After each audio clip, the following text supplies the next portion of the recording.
और हमारे साथ G20 में क्या कुछ निकल कर आएगा, सामरिक लिहाज से, आर्थिक लिहाज से, भारत ने इसको होस्ट किया है तो भारत के लिए कितना महत्वपूर्ण होगा और भारत और अमेरिका के रिश्ते किस ओर जाएंगे, इन तमाम पहलुओं पर बातचीत करने के लिए खास मेहमान, पूरा वरिष्ठ पैनल इस वक्त हमारे साथ मौजूद है। हमारे साथ मार्गरेट मैक्लॉयड, प्रवक्ता है अमेरिकी विदेश विभाग की, वो भी जुड़ चुकी हैं। हमारे साथ लेफ्टिनेंट जनरल प्रसाद हैं, शंकर प्रसाद रक्षा विशेषज्ञ। हमारे साथ रक्षपाल मल्होत्रा हैं, पूर्व डिप्लोमैट हैं। हमारे साथ मनोज गेरोला जी हैं, एडिटर इन चीफ हैं न्यूज नेशन नेटवर्क के। मोहित राज दुबे ग्राउंड जीरो से हमारे साथ जुड़े हुए हैं।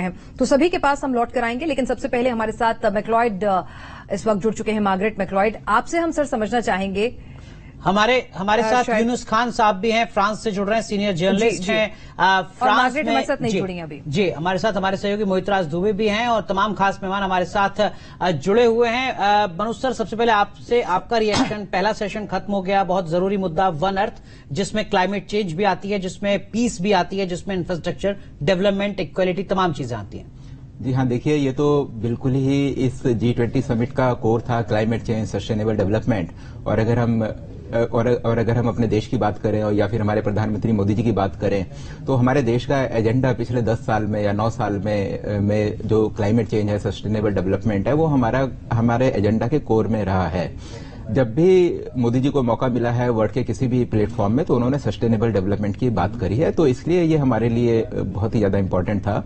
और खासतौर से अगर हम फूड सिक्योरिटी की बात करते हैं, तो फूड सिक्योरिटी को भी ध्यान में रखते हुए सस्टेनेबल डेवलपमेंट आज की डेट में बहुत ज्यादा जरूरी था। और इसके लिए बहुत ज्यादा जरूरी है कि जो भी मेंबर कंट्रीज हैं G20 के, या अब जो अफ्रीकन यूनियन जो शामिल हुआ है, ये सारे के सारे कंट्रीज में एक कॉमन कॉन्सेंसस हो सस्टेनेबल डेवलपमेंट को लेके। जी, रक्षपाल मल्होत्रा साहब, एक सवाल आपसे पूछना चाहेंगे कि इस पहले सेशन से पहले जब शुरुआत हुई G20 की, तो प्रधानमंत्री नरेंद्र मोदी ने बताया कि सहमति बन गई यूरोपियन यूनियन को परमानेंट सदस्य के तौर पर शामिल करने में। एक बड़ी अचीवमेंट है, लेकिन एक आम आदमी ये समझना चाहेगा कि इसके पीछे का उद्देश्य क्या है, इससे फायदा क्या होगा और क्यों प्रधानमंत्री नरेंद्र मोदी और भारत जो है अफ्रीकी देशों की यूनियन को शामिल कराने को लेकर इतना ज्यादा इस प्रपोजल को लेकर एडमेंट था।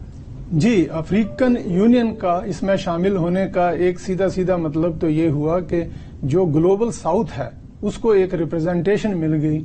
यहाँ 20 मेंबर हैं अभी तक, 19 तो कंट्रीज थे और एक उसमें यूरोपियन संगठन था। तो अगर अफ्रीकन यूनियन को उसमें शामिल कर लिया है तो उससे ये होता है कि जो साउथ ब्लॉक के जो लोग हैं, ग्लोबल साउथ के जो कंट्रीज हैं, उनको एक रिप्रेजेंटेशन मिल गई, उनको भी इस विश्व मंच के ऊपर अपनी बात कहने का पूरा मौका मिल गया। और क्योंकि इंडिया ग्लोबल साउथ का एक किस्म का लीडर माना जाता है, चीन भी उसमें शामिल है, तो भारत को इसमें एक किस्म की भारत के लिए एक बढ़त मिल गई है भारत को कि अफ्रीकन यूनियन के जो कंट्रीज हैं वो अब इसके मेंबर रहेंगे, अफ्रीकन यूनियन इसकी मेंबर रहेगी। और जो भी अफ्रीकन कंट्रीज की रिप्रेजेंटेशन होगी, चाहे सस्टेनेबल डेवलपमेंट है, चाहे बाकी जितने भी इनके एजेंडा के आइटम हैं, उनके ऊपर अपनी बात कहने का मौका मिलेगा। हाँ, देखिए, ऐसा है कि अफ्रीकन यूनियन की हम बात करें तो अफ्रीका की जो टोटल अफ्रीका की पॉपुलेशन 130 करोड़ की है आज की डेट में, और 55 देश इसमें हैं। और अगर हम इकोनॉमिक डेवलपमेंट की बात करें तो फास्टेस्ट ग्रोइंग जो इकोनॉमिक डेवलपमेंट है वो इन अफ्रीकन कंट्रीज में है। लेकिन साथ ही साथ वहां समस्याएं भी बहुत हैं, और जैसे कि आज की डेट में अफ्रीकन कंट्रीज कर्ज में डूबे हुए हैं, और वो कर्ज मैक्सिमम कंट्रीज ने चाइना से लिया है। चाइना आज की डेट में अफ्रीका का सबसे बड़ा ट्रेडिंग पार्टनर है, और साथ ही साथ जो लेंडर है जिसने सबसे ज्यादा कर्ज दिया है वो भी चाइना ही है। तो ये बहुत ज्यादा जरूरी था, और वहां के जो देश हैं वो चाइना के इस कर्ज के नीचे दबे हुए हैं जी। तो ये बहुत ज्यादा जरूरी था कि पूरा वर्ल्ड आज की डेट में अफ्रीका के साथ खड़ा हो।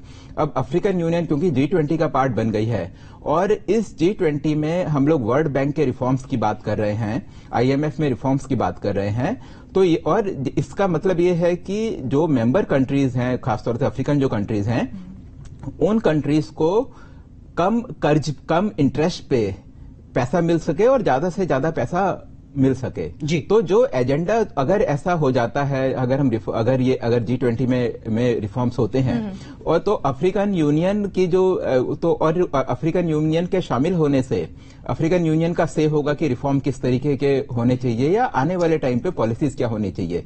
तो मेरे ख्याल से ये एक बहुत बड़ा सिग्निफिकेंस है अफ्रीका के लिए, ये बहुत ही इकोनॉमिक डेवलपमेंट के लिए मेरे ख्याल से बहुत ज्यादा जरूरी था ये।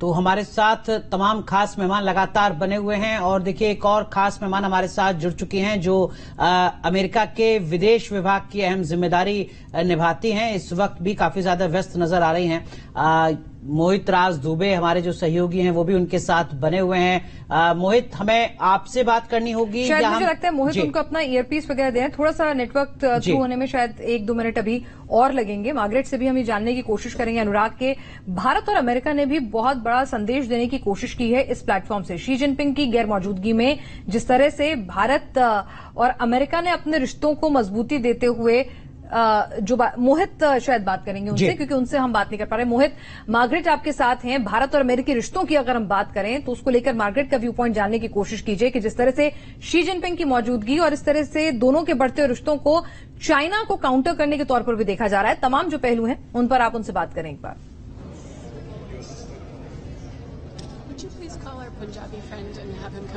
बिल्कुल पिनाज, एक्चुअली इनका कहना है मार्गरेट का कि डायरेक्ट आवाज प्रॉपर इनको नहीं आ रही है, तो मातृभाषा हिंदी नहीं है, लेकिन हम इससे खास बातचीत खुद करते हैं। जिस तरीके से चाइना का रुख रहा है, जो उनका माउथ पीस है ग्लोबल टाइम्स में, जिस तरीके से उन्होंने अपने बयान को दिया है अमेरिका को लेकर, G20 को लेकर, किस तरीके से आप देखती हैं आज के इस दौर में, आज के इस सिनेरियो में? आखिरकार कौन प्रतिनिधि भेजेंगे वो हर एक देश का अपना फैसला है। जो भी चीन भेजेंगे हम उनके साथ G20 का काम करना चाहते हैं। मैं इतना ही कह सकती हूँ कि अमेरिका इसलिए ऊंचे से ऊंचे सिते पे शिरकत कर रहे हैं कि हम समझते हैं कि G20 प्रीमियर फोरम है जिसमें दुनिया के सबसे बड़े इक्तिसादी अर्थव्यवस्था एक साथ बैठकर उनके फिरकेन डिस्कस कर सकते हैं और अपने आप का दृष्टिकोण शेयर कर सकते हैं। और हम इसलिए अफ्रीकन यूनियन पहले से ही उनके मेंबरशिप सपोर्ट कर रहे थे और बहुत खुश की बात है कि आज से वो मेंबर होते हैं। जिस तरीके से प्राइम मिनिस्टर मोदी ने कहा है कि आपसी भरोसा, आपसी विश्वास, एक नया मंत्र दिया है उन्होंने, और एक बड़ी बात उन्होंने ये कही है कि जो वर्ल्ड डेफिसिट है, ट्रस्ट डेफिसिट है, उसको बढ़ाना होगा। उसको आप किस तरीके से देख रही हैं?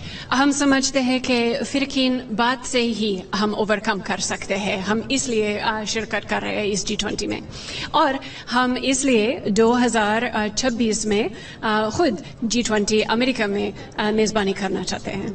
ये आपने बहुत बड़ी बात कही कि अमेरिका में, लेकिन जो G20 हिंदुस्तान के अंदर हो रहा है, भारत के अंदर हो रहा है, उससे कितना ज्यादा आप लोग पॉजिटिव है? क्या निकल के आने वाला है वर्ल्ड सिनेरियो के मद्देनजर अगर हम इसको देखें तो? हम देख रहे हैं कि इंडिया बहुत रिस्पॉन्सिबल किरदार अदा कर रहे हैं। जब मिनिस्टरियल स्टेटमेंट्स में पूरी तरह का अग्रीमेंट नहीं हुआ, अपने चेयरमैन स्टेटमेंट से इंडिया इंटरनेशनली एग्रीड लैंग्वेज इस्तेमाल करके वो डिबेट, उनके डिफरेंस ऑफ ओपिनियंस भी समझाया और वो बुनियादी उसूल जो हमारे संयुक्त राष्ट्र के चार्टर में लिखे हुए हैं उसको इजहार किया। इंडो यूएस स्ट्रेटजिक जो पार्टनरशिप आप लोग लगातार दोनों देशों को लेके, कल बाइडन और मोदी के बीच जो बातचीत भी हुई है, स्ट्रेटजिक बातचीत हुई है, इस बातचीत को आप आगे किस तरीके से देख रही हैं? रिश्ते कितने मधुर दोनों देशों के बीच आप देखती हुई नजर आ रही हैं? हमारे ख्याल में इंडिया और अमेरिका के दोनों ताकत एक साथ करे तो बहुत सारे पॉसिबिलिटीज है, इम्कानात है और हम इसलिए हमारे जॉइंट स्टेटमेंट में बहुत सारे क्षेत्र हाईलाइट किया जिसमें हमारा कोऑपरेशन हो रहा है और बढ़ जाएंगे। स्पेस, एजुकेशन, शिक्षा, स्वास्थ्य और महिलाओं की सशक्तिकरण, खास करके डिजिटल क्षेत्र में, इन सभी और उससे ज्यादा इश्यूज हमारे जॉइंट स्टेटमेंट में आ गए और हमारे आशा है कि भविष्य में हमारे कोऑपरेशन और बढ़ जाएंगे। मार्गरेट, आपने बड़ी बात की कि सरफेस से लेके स्पेस तक को लेके आप लोगों की बातचीत हुई है। क्या माना जाए कि आने वाले वक्त में सरफेस से लेके स्पेस तक के रिलेशनशिप हमारे बनेंगे अमेरिका के साथ? आपने अच्छे से कहा, क्योंकि हमने मैन स्पेस एक्सप्लोरेशन के कोऑपरेशन का जिक्र भी हुआ, फिर कमर्शियल स्पेस डेवलपमेंट भी की बात भी है और अभी हाल में ही इंडिया आर्टेमिस अकॉर्ड्स ज्वाइन किया जिसमें हम इंटरनेशनल नॉर्म्स सेट किया जो हम हर एक देश जो मेंबर होते हैं अग्री कर रहे हैं। हमारी सीनियर एंकर पिनाज आपसे कुछ सवाल करना चाहती है। पिनाज बताइए क्या सवाल है आपका? देखिए, हम ये पूछना चाहते हैं कि सबसे पहले तो कि मार्गरेट ने इतनी अच्छी हिंदी जो है वो कहां से और कितने वक्त में सीखी है, इतनी धारा प्रवाह और इतने मुश्किल शब्दों के साथ वो हिंदी बोल रही हैं। और साथ ही उनसे ये भी जानिए कि दोनों नेताओं के बीच में, जो बाइडेन और प्रधानमंत्री मोदी के बीच में, जिस तरह से कल बायलैटरल से पहले उनके घर पे वो गए, उससे पहले हमने देखा था जब व्हाइट हाउस में मोदी जी का स्वागत किया था, तो एक अलग बॉन्डिंग और केमिस्ट्री देखने को मिलती है। और आज भी जब G20 में उन्होंने वेलकम किया तो जिस तरह से दोनों नेता न सिर्फ गर्मजोशी के साथ हाथ मिलाया बल्कि कुछ बातचीत भी हुई वहां उनकी 2 से 3 मिनट रुककर। तो इस पर वो क्या कहेंगे?